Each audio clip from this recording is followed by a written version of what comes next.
Imagine um lugar onde a própria luz do sol luta para tocar o solo, filtrada por um dossel tão denso que o meio-dia parece um crepúsculo eterno.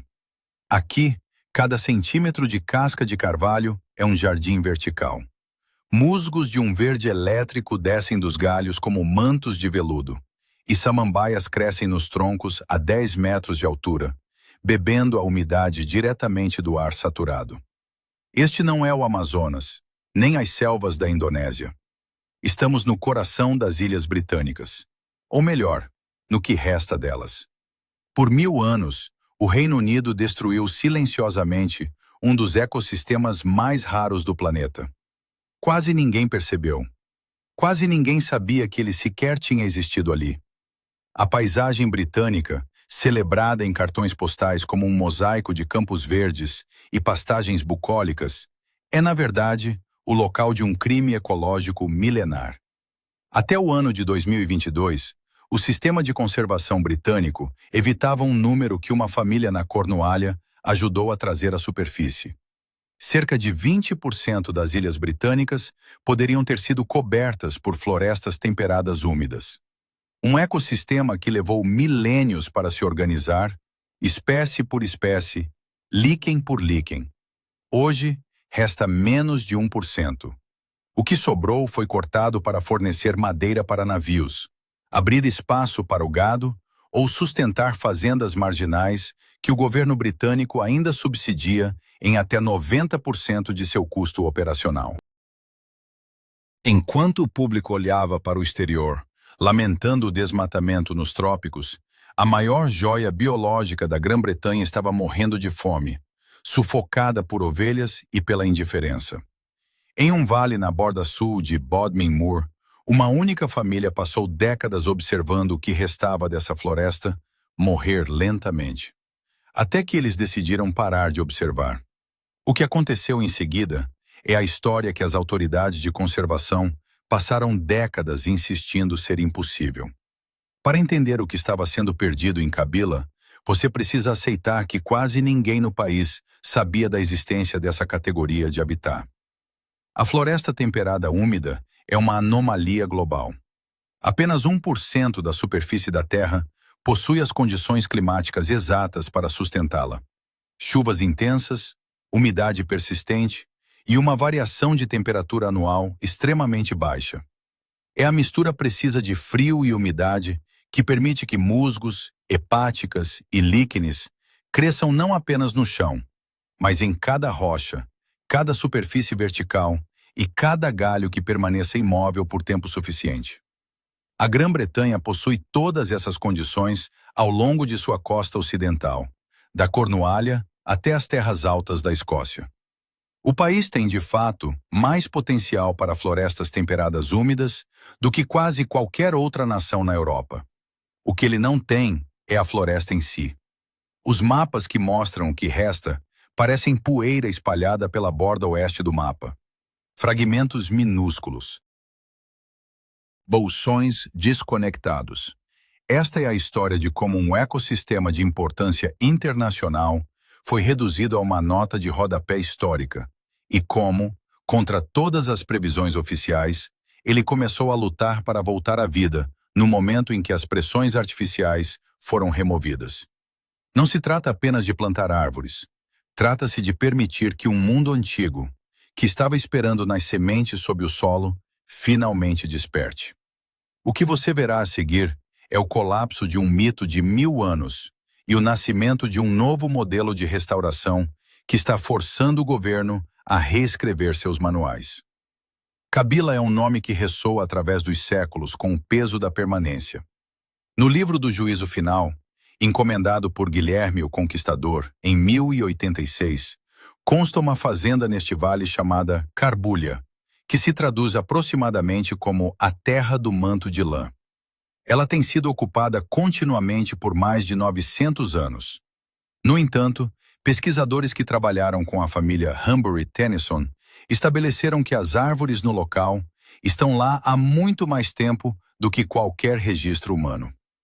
Há evidências científicas de uma cobertura florestal ininterrupta por mais de 3.500 anos. Isso significa que a floresta em Kabila já estava de pé, em alguma configuração, desde o final da Idade do Bronze. Ela é mais antiga que o monumento de Stonehenge em sua forma atual. Mais antiga que a Ilíada. Mais antiga que o Império Romano.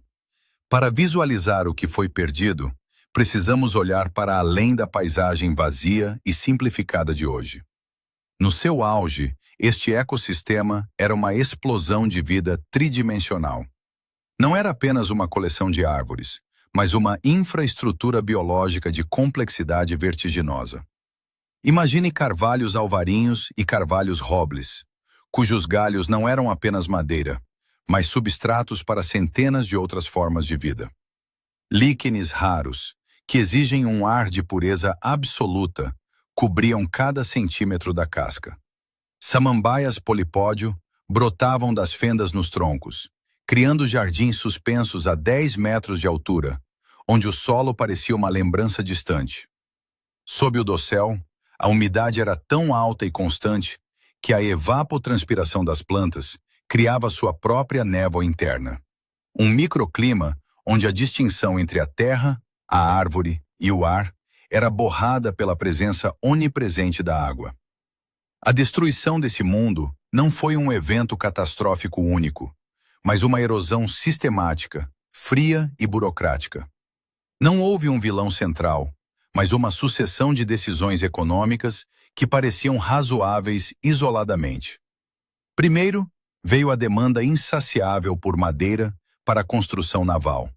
A frota que definiu o poder global foi construída com o coração das florestas temperadas. Depois, a Revolução Industrial exigiu carvão vegetal em escalas sem precedentes para alimentar as fundições. Mas o golpe final, e mais persistente, veio da agricultura de montanha. A transformação de carbulha na terra do manto de lã sinalizou uma mudança profunda. A introdução massiva de herbívoros não nativos em um sistema que nunca evoluiu para suportá-los nessa densidade. A mecânica da morte desta floresta é sutil, o que a torna ainda mais perigosa. As ovelhas, introduzidas e posteriormente mantidas em ubiquidade por meio de subsídios que cobrem até 90% dos custos operacionais, funcionam como um exército de limpeza biológica. Elas não derrubam as árvores adultas, elas simplesmente comem o futuro. Cada semente de carvalho que germina, cada broto de aveleira, bétula ou sorveira que tenta alcançar a luz, é devorado antes de ultrapassar a altura do joelho de um animal. O resultado é o que os ecologistas chamam de floresta de fantasmas. Os carvalhos antigos que ainda restam são a última geração. Eles são idosos vivendo em um asilo biológico sem descendentes.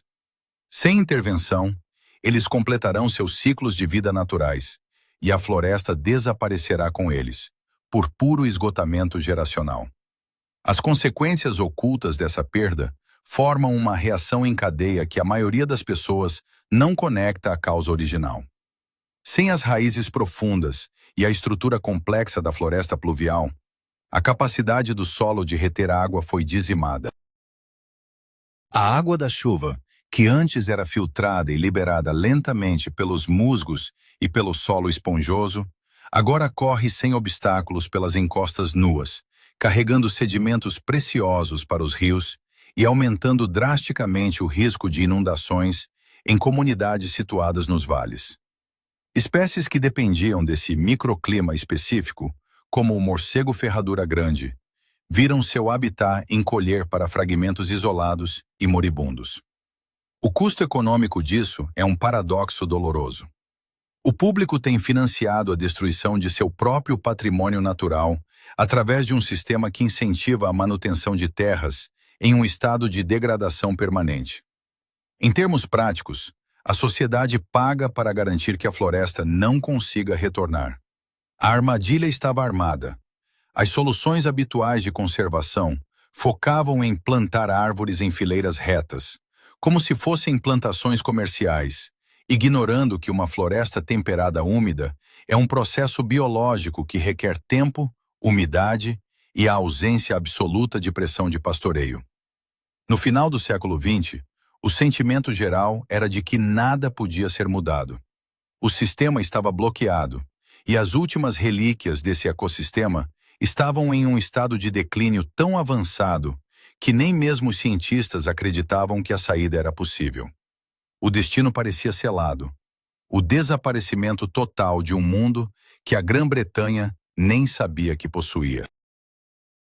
A virada nesta história não começou em um gabinete ministerial ou em uma conferência internacional, mas em um momento de profunda crise pessoal e uma aliança que desafiou todas as convenções da conservação britânica. Em 2018, Merlin Hambury Tennyson regressou à fazenda de sua família após 8 anos como oficial do exército britânico, incluindo 3 turnos de combate no Afeganistão. Ele trazia consigo as cicatrizes invisíveis do transtorno de estresse pós-traumático. Enquanto buscava refúgio no silêncio do Vale de Kabila, ele percebeu que o ecossistema que o estava ajudando a se curar estava, ele próprio, em estado de choque terminal. O soldado e a floresta compartilhavam uma vulnerabilidade comum. Ambos estavam lutando contra um sistema que os via apenas como ferramentas funcionais, e não como organismos vivos complexos. Foi aqui que se formou a coalizão improvável. Merlin, um ex-militar sem formação formal em ecologia, uniu-se a uma rede de botânicos, liquenologistas e especialistas em briófitas que documentavam silenciosamente o declínio da floresta pluvial britânica desde a década de 1980. Enquanto o estabelecimento oficial de conservação operava com cautela burocrática, esse grupo decidiu por uma ação radical em sua simplicidade. Em 2019, Merlin e sua esposa, Lizzie, lançaram o projeto de 1000 anos. O objetivo era triplicar a floresta no Vale de Kabila, restaurando o bosque antigo e reintroduzindo espécies extintas localmente há séculos. A surpresa principal não foi o que eles fizeram, mas a velocidade com que a natureza respondeu quando eles pararam de atrapalhar. O experimento começou de forma técnica e implacável em 100 acres de terra. A primeira medida foi o que a política de financiamento convencional tornava quase impossível: a remoção total da pressão dos herbívoros. As ovelhas foram retiradas das áreas de regeneração, os veados foram manejados para níveis sustentáveis, e as populações de esquilos cinzentos e coelhos foram controladas. Por séculos, o consenso científico e agrícola era de que, para criar uma floresta, era necessário plantar árvores em fileiras organizadas, protegê-las com tubos de plástico e gerenciar cada centímetro de solo. O modelo de Kabila, tecnicamente chamado de restauração baseada em processos, propôs algo diferente: remover os obstáculos e deixar que a floresta decidisse sua própria arquitetura. A primeira surpresa aconteceu antes do final da segunda temporada de crescimento. Os modelos de computador previam que a regeneração natural em solos empobrecidos por séculos de pastagem seria um processo lento, levando décadas para mostrar resultados significativos. Mas o banco de sementes, que muitos acreditavam estar morto, estava apenas esperando. Quase imediatamente, brotos nativos de carvalho, aveleira, bétula, sorveira e salgueiro começaram a surgir nas bordas da floresta antiga. Eles não eram mudas frágeis de viveiro, eram descendentes diretos das árvores milenares do vale, geneticamente adaptadas àquele solo específico e àquela umidade particular. A natureza não precisava de engenheiros, ela precisava de espaço. Pesquisadores das universidades de Plymouth e Exeter, além de especialistas do Projeto Éden, começaram a chegar a Kabila para documentar o que parecia ser um milagre biológico. Eles descobriram que a complexidade do solo, a rede micorrízica de fungos que conecta as raízes das árvores, estava se restabelecendo a uma taxa sem precedentes. Teses foram escritas sobre a química do solo e as populações de invertebrados. A reserva de Kabila e Red Rice Woods registrou 6 espécies de morcegos, incluindo o raríssimo morcego ferradura grande, cuja presença indicava que o ecossistema estava recuperando sua capacidade de sustentar vida em múltiplos níveis tróficos. Neste ponto, surgiu o cético. Fazendeiros locais e silvicultores tradicionais levantaram argumentos honestos e fundamentados. Eles questionaram como um modelo que retira animais produtivos da terra poderia ser sustentável a longo prazo. Eles apontaram que a floresta pluvial, em sua forma selvagem, era um perigo para o controle de pragas e um abandono da responsabilidade humana de produzir alimentos. O conflito não era entre bons e maus, mas entre duas visões de mundo. No entanto, os dados começaram a colidir com esses argumentos. As mudas de regeneração natural mostraram uma taxa de sobrevivência de 95%, em comparação com os 60% das árvores plantadas manualmente em projetos vizinhos. Além disso, a biodiversidade de líquenes, o termômetro da saúde de uma floresta pluvial, saltou em diversidade de espécies, de forma que nenhum projeto de plantio artificial jamais conseguiu replicar. A ciência teve que admitir uma verdade desconfortável para a burocracia. A floresta era mais inteligente que os cálculos. Onde os manuais do governo diziam que a regeneração natural só funcionava a uma distância de até 75 metros de uma fonte de sementes, as aves e pequenos mamíferos de Kabila estavam transportando sementes a centenas de metros, criando novos núcleos de floresta em locais que os mapas consideravam inviáveis. O gancho da história não era apenas que a floresta estava voltando, mas que ela estava voltando com uma força e uma autonomia que tornavam os métodos tradicionais de conservação obsoletos. A natureza não estava apenas se recuperando, ela estava reescrevendo o roteiro da restauração ecológica em tempo real. Após 5 anos de intervenção no Vale de Kabila, os resultados mensuráveis transformaram o que era um experimento isolado em uma prova de conceito incontestável. Em novembro de 2023, o governo britânico publicou seu primeiro plano formal para recuperar as florestas temperadas úmidas da Inglaterra.